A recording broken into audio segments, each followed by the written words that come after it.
ಧರ್ಮಸ್ಥಳದಲ್ಲಿ ನಿನ್ನೆ ಸಂಘರ್ಷದ ಪರಿಸ್ಥಿತಿ ನಿರ್ಮಾಣ ಆಗಿದ್ದರಿಂದ ಪೊಲೀಸರು ಸದ್ಯ ಅಲರ್ಟ್ ಆಗಿದ್ದಾರೆ. ಈಗ ಬೂದಿ ಮುಚ್ಚಿದ ಕೆಂಡದಂತಹ ಸ್ಥಿತಿ ಇದೆ ಸದ್ಯ ಧರ್ಮಸ್ಥಳದಲ್ಲಿ. ದೂರುದಾರನ ಸುತ್ತ ವಿವಾದದ ಹುತ್ತಗಳು ಬೆಳ್ಕೊಂಡಿದೆ. ಇನ್ನೊಂದು ಕಡೆ ಗಲಾಟೆ ಆಗಿದೆ.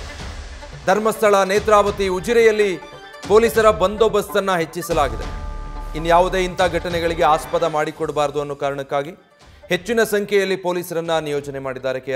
ಕೆಆರ್ಪಿಸಿ ತುಕಡಿ ಸೇರಿದಾಗೆ ಸಾಕಷ್ಟು ದೊಡ್ಡ ಸಂಖ್ಯೆಯಲ್ಲಿ ಪೊಲೀಸರನ್ನ ಈ ಭಾಗಗಳಲ್ಲಿ ನಿಯೋಜನೆ ಮಾಡಿದ್ದಾರೆ.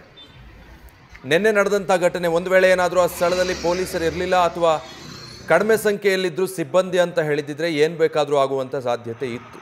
ಇನ್ನು ಅಂಥದ್ದಕ್ಕೆ ಅವಕಾಶ ಆಗಬಾರ್ದು ಅನ್ನೋ ಕಾರಣಕ್ಕೆ ಈಗಲೂ ಬೂದಿ ಮುಚ್ಚಿದ ಕೆಂಡದಂಥ ಪರಿಸ್ಥಿತಿ ನಿರ್ಮಾಣ ಆಗಿದೆ. ಯೂಟ್ಯೂಬರ್ಗಳ ಮೇಲೆ ಮೊದಲಿಗೆ ಹಲ್ಲೆ ನಡೆಯುತ್ತೆ. ಅದಾದ ಮೇಲೆ ಮತ್ತೊಂದು ಗುಂಪು ಕೂಡ ಅದಕ್ಕೆ ಪ್ರತಿರೋಧ ತೋರೋದಕ್ಕೆ, ಪ್ರತಿಕ್ರಿಯಿಸೋದಕ್ಕೆ ಮುಂದಾಗುತ್ತೆ. ಎರಡು ಗುಂಪುಗಳ ನಡುವೆ ಅಲ್ಲಿ ಇನ್ನೇನು ಘರ್ಷಣೆ ಆರಂಭ ಆಗ್ತಾ ಇದೆ ಅನ್ನುವಷ್ಟರಲ್ಲಿ ಅಲ್ಲಿದ್ದಂಥ ಪೊಲೀಸ್ ಸಿಬ್ಬಂದಿ ಹರಸಾಹಸ ಪಟ್ಟು ಲಘು ಲಾಠಿ ಪ್ರಹಾರ ಮಾಡೋದರ ಮೂಲಕ ಅದನ್ನು ತಡೆದಿದ್ರು. ಇವತ್ತಿನಿಂದ ಹೆಚ್ಚಿನ ಪೊಲೀಸ್ ಸಿಬ್ಬಂದಿಯನ್ನು ಅಲ್ಲಿ ನಿಯೋಜನೆ ಮಾಡಿದ್ದಾರೆ. ಡೀಟೇಲ್ಸ್ ಕೊಡ್ತಾರೆ. ಲೈವ್ನಲ್ಲಿ ಜಾಯ್ನ್ ಆಗ್ತಾ ಇದ್ದಾರೆ ಕಿರಣ್. ಈಗ ನಿನ್ನೆ ಸಿಚುವೇಶನ್ ನೋಡಿದರೆ ಯಾವ ಕ್ಷಣದಲ್ಲಿ ಏನಾಗಬಹುದಪ್ಪ ಅನ್ನೋ ಹಾಗಿತ್ತು. ಇದಾದ ಬಳಿಕ ಈಗ ಪೊಲೀಸರು ಯಾವ ರೀತಿಯಲ್ಲಿ ಕಾನೂನು ಸುವ್ಯವಸ್ಥೆಯನ್ನು ಕಾಪಾಡಿಕೊಳ್ಳೋ ನಿಟ್ಟಿನಲ್ಲಿ ಕ್ರಮ ಕೈಗೊಂಡಿದ್ದಾರೆ? ವಿಜಯ್, ನಿನ್ನೆ ಏನು ಘಟನೆ ನಡೆದಿತ್ತು, ಘರ್ಷಣೆಗೆ ಕಾರಣವಾಗಿತ್ತು. ಹಾಗೆಯೇ ಘರ್ಷಣೆ ನಿಲ್ಲಿಸುವ ಸಂದರ್ಭದಲ್ಲಿ ಲಾಠಿ ಚಾರ್ಜ್ ಕೂಡ ಮಾಡಲಾಯಿತು. ಹಾಗೆಯೇ ಕಲ್ಲು ತೂರಾಟ ಕೂಡ ನಡೆದಂತಹ ಘಟನೆ ನಡೆದಿತ್ತು. ಈ ಎಲ್ಲಾ ಘಟನೆಗಳನ್ನ ಒಂದ್ ಕಡೆ ನೋಡಿದ್ರೆ ಈಗ ಪೊಲೀಸರು ಕೂಡ ಅವರ ವಿರುದ್ಧ ಕಠಿಣ ಕ್ರಮಕ್ಕೆ ಮುಂದಾಗ್ತಾ ಇದ್ದಾರೆ. ಈಗಾಗಲೇ ಈ ಭಾಗದಲ್ಲಿ ಕೆಎಸ್ಆರ್ಪಿ ತುಕಡಿಗಳನ್ನ, ಹಾಗೆಯೇ ಸಿವಿಲ್ ಪೊಲೀಸ್ ಮತ್ತೆ ಸಿಆರ್ ಪೊಲೀಸ್ ಅನ್ನ ಈಗಾಗಲೇ ನಿಯೋಜನೆ ಮಾಡಿರುವಂತದ್ದು.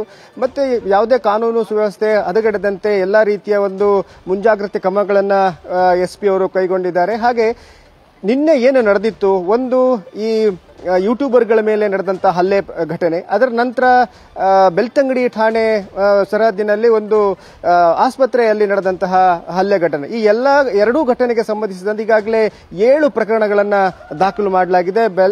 ಧರ್ಮಸ್ಥಳದಲ್ಲಿ 4, ಹಾಗೆಯೇ ಬೆಳ್ತಂಗಡಿಯಲ್ಲಿ 3 ಪ್ರಕರಣಗಳನ್ನು ದಾಖಲು ಮಾಡಲಾಗಿದೆ.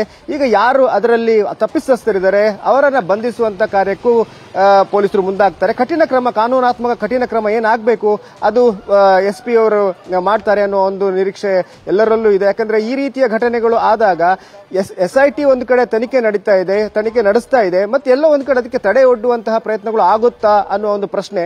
ಈ ಹಿನ್ನೆಲೆಯಲ್ಲಿ ಇವತ್ತಂತೂ ಎಲ್ಲ ಕಡೆ ಬಿಗಿ ಪೊಲೀಸ್ ಬಂದೋಬಸ್ತ್ ಏರ್ಪಡಿಸಲಾಗಿದೆ. ವಿಜಯ್, ಕಿರಣ್ ಹಾಗೆ ಸಂಪರ್ಕದಲ್ಲಿರಿ, ಮತ್ತೆ ಮಾತಾಡಿಸ್ತೀನಿ. ಧರ್ಮಸ್ಥಳದಾದ್ಯಂತ ಇಷ್ಟು ದಿನ ಏನು ಅಲ್ಲಿ ಎಲ್ಲಿ ಈಗ ಭೂಮಿ ಅಗೆಯೋ ಕೆಲಸ ಮಾಡ್ತಾ ಇದ್ರು ಆ ಸ್ಥಳಕ್ಕೆ ಸಿಬ್ಬಂದಿಯ ರಕ್ಷಣೆ ಇರ್ತಾ ಇತ್ತು.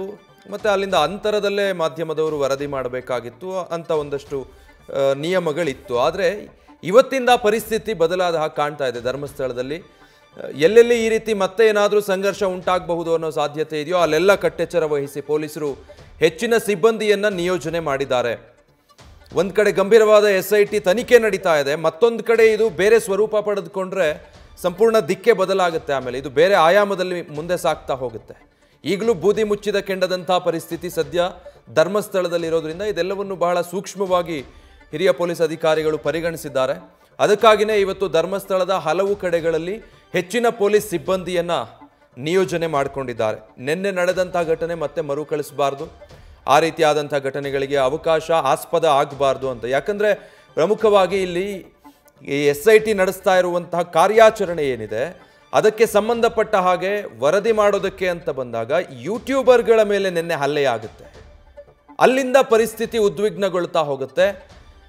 ಸಮಯಕ್ಕೆ ಸರಿಯಾಗಿ ಪೊಲೀಸರು ಲಾಠಿ ಚಾರ್ಜ್ ನಡೆಸೋ ಮೂಲಕ ಪರಿಸ್ಥಿತಿಯನ್ನು ಸಂಪೂರ್ಣ ತಮ್ಮ ನಿಯಂತ್ರಣಕ್ಕೆ ಪಡ್ಕೊಳ್ತಾರೆ, ಜನರನ್ನು ಅಲ್ಲಿಂದ ಚದುರಿಸ್ತಾರೆ. ಅದಾದ ಮೇಲೆ ಅಲ್ಲಿನ ಗ್ರಾಮಸ್ಥರು ಕೂಡ ಪ್ರತಿಭಟನೆ ಮಾಡಿದ್ದನ್ನು ನಾವು ಗಮನಿಸ್ತಾ ಇದ್ವಿ. ನ್ಯೂಸ್ ಫಸ್ಟ್, ನಿರ್ಭೀತಿಯಿಂದ ನಿಮ್ಮ ಪರವಾಗಿ.